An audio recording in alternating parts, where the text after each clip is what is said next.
최근 토트넘의 부진한 경기력 때문에 정말 많은 이야기들이 있는데 사실 이 토트넘과 유럽 무대에서 지금 잘 나가고 있는 팀들 아스날이라던가 맨유, 맨시티, 세리에는 나폴리 이런 팀들과 토트넘의 차이를 생각을 해보면 기본적으로 전방 압박을 잘 하느냐 혹은 잘 못하느냐 이 부분에서 정말 큰 차이가 있거든요.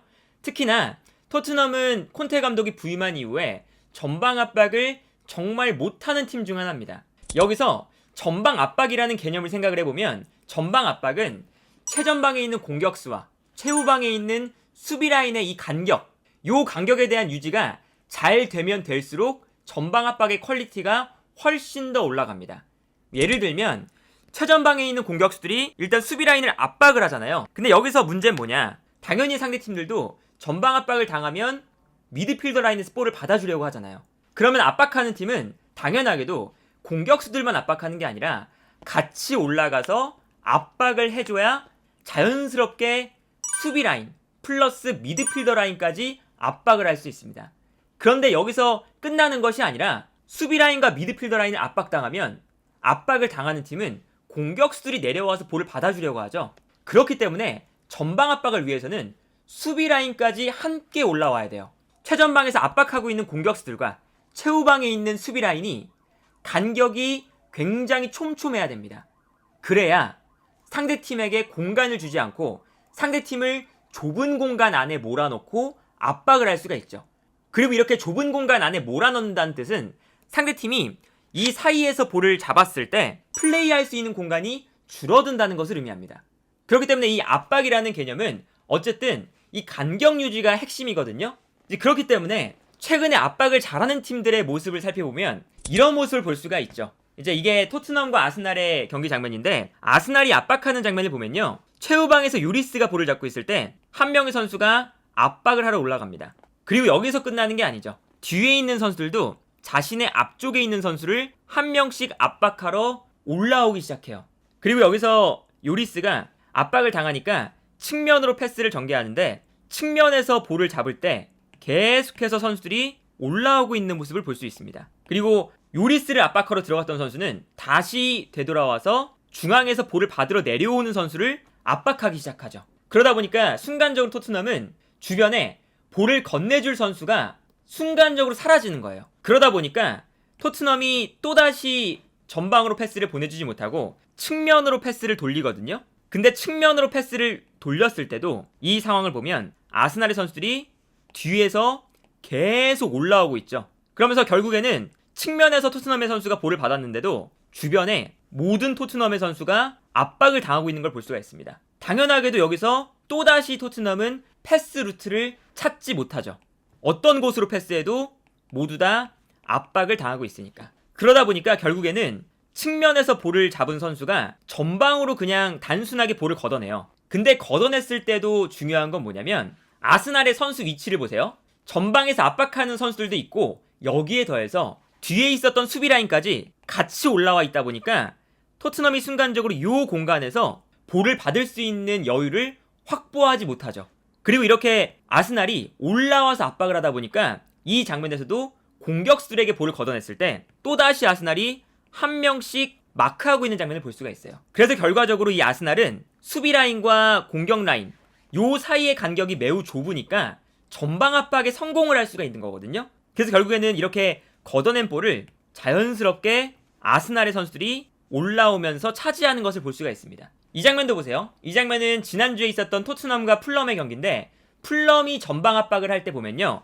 기본적으로 토트넘의 중원에서 볼을 받을 때 풀럼의 선수들이 압박을 하기 시작합니다. 그리고 여기서 토트넘이 압박을 받으니까 다시 백패스를 하거든요. 그런데 이렇게 토트넘이 백패스를 건네줬을 때 풀럼은 여기서 끝나는 게 아니라 선수들이 또다시 토트넘의 패스 방향을 향해서 압박을 들어가기 시작합니다. 모든 선수가 같이 들어가고 있죠. 그래서 이 다음 장면을 보시면요. 토트넘이 볼을 소유하고 있는데 풀럼의 선수 위치를 보세요. 굉장히 많은 선수가 한 지역에 몰려있는 걸 볼 수가 있습니다. 이것은 풀럼의 수비 라인과 풀럼의 공격 라인 요 사이의 간격이 굉장히 좁다는 것을 의미하거든요. 이렇게 좁은 공간에서 풀럼이 선수 숫자를 늘려놓고 압박을 하니까 토트넘 진영인데 이 공간에서 토트넘의 선수 숫자보다 풀럼의 선수 숫자가 더 많다는 것을 알 수가 있습니다. 그리고 풀럼의 선수 숫자가 많으니까 당연히 이 공간에서는 토트넘이 보다 압박을 많이 받을 수밖에 없고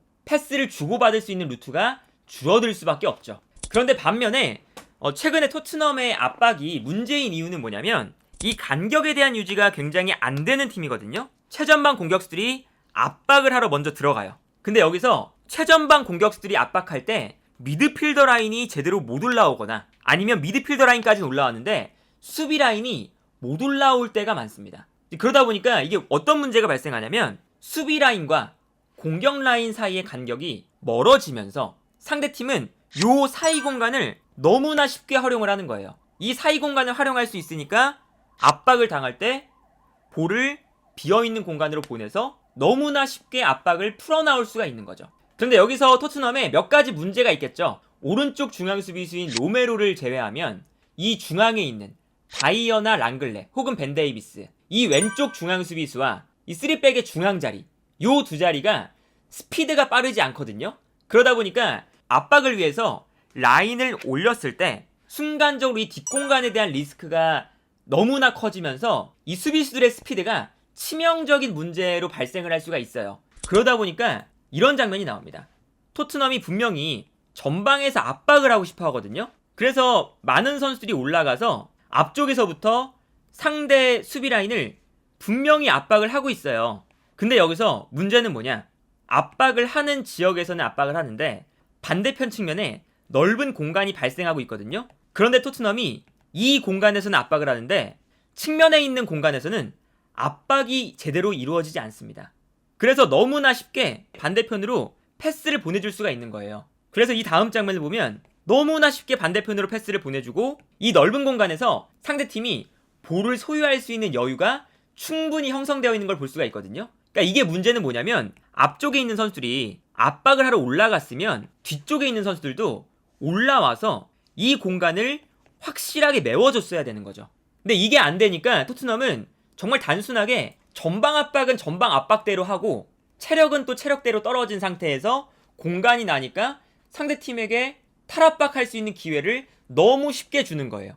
그리고 이게 압박에 대해서만 문제가 아니라 이 간격 유지는 세컨볼 싸움이라는 정말 이 전방 압박과 뗄래야 뗄 수 없는 부분과 밀접한 관련이 있습니다.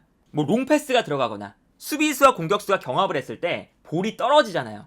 근데 볼이 떨어졌을 때 전방 압박을 잘하는 팀들은 이 간격 유지가 잘 되니까 곧바로 이 세컨볼 찬스를 향해서 달려듭니다. 근데 간격 유지가 안 되면 또 공간 사이에서 상대팀에게 이 세컨볼 찬스를 내어줄 수밖에 없는 거죠. 그래서 최근에 뭐 쿨루셉스키가 뭐 인터뷰를 할 때 우리 팀은 너무 세컨볼 찬스를 많이 내주는 것 같다, 뭐 이런 인터뷰까지 했었잖아요. 이제 그런 게 괜히 나온 게 아니라 실제로 토트넘의 이 간격 유지가 안 되니까 세컨볼 찬스를 너무 많이 내주면서 이 세컨볼 찬스라는 건 사실은 아무도 볼 소유권을 가지지 못한 상황이거든요. 우리 팀도 그리고 상대 팀도.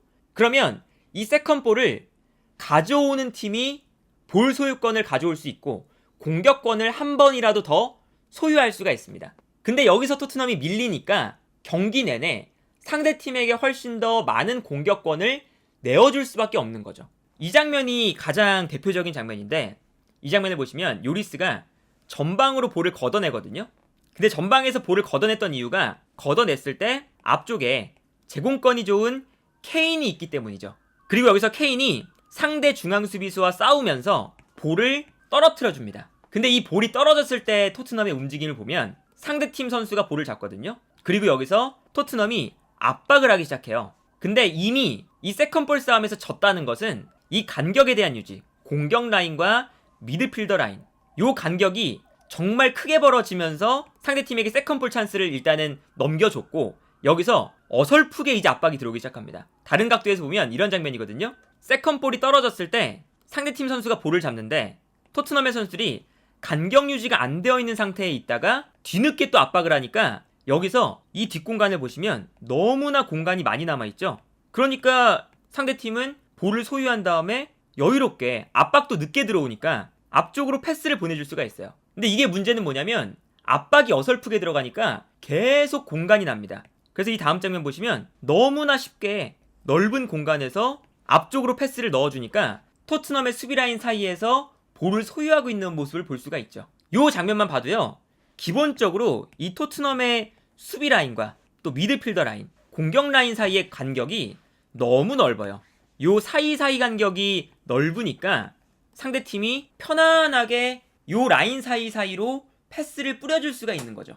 그래서 사실은 우리가 이 월드컵에서도 봤지만 최근 축구의 트렌드 자체가 전방 압박을 위한 공격적인 라인 컨트롤, 그리고 라인 컨트롤을 할 때 이 간격 유지가 잘 되면서 전방에서 좁은 간격을 유지하는 거, 이게 사실은 뭐 전술의 정답은 없지만 최근 좋은 축구를 하는 팀들의 공통된 특징이거든요. 그래서 이제 뭐 월드컵에서도 한국이나 뭐 일본이나 뭐 사우디아라비아, 뭐 호주 이런 이변을 일으켰던 팀들이 전방 압박을 통해서 상대팀의 볼을 빼앗고 강팀을 무너뜨리는 이변을 만들기도 했고, 그리고 뭐 최근에 프리미어리그 잘 나가는 아스날, 맨유 이런 팀들뿐만 아니라 브렌트포드나 뭐 브라이튼, 풀럼 이렇게 중위권에 있는 팀들도 전방 압박을 잘하는 스타일이 많아요. 나폴리도 마찬가지고요. 그런데 지금 토트넘은 어쨌든 리그에서 5위라는 나쁘지 않은 성적을 거두고 있긴 하지만 어쨌든 최근에 경기력이 매우 안 좋고, 그리고 여기에 결과까지 좀 안 나오는 이유 중에 하나는 기본적으로 이 콘테 감독의 축구가 최근에 전술적인 트렌드, 이 공격적인 압박과 라인 컨트롤, 좁은 간격의 유지, 이런 것들을 잘 따라가지 못하고 있는 것이 아닌가 라는 생각이 들고, 굳이 이 트렌드를 막 따라갈 필요는 없지만 이 간격 유지는 기본적으로 좋은 축구를 할 때 필수적인 덕목이기 때문에 수비 축구를 하건 공격적인 축구를 하건 이 간격 유지가 기본적으로 토트넘이 많이 벌어져 있다는 것이 최근 경기력뿐만 아니라 성적에도 많은 영향을 미치고 있지 않나, 이렇게 분석할 수 있지 않을까 합니다.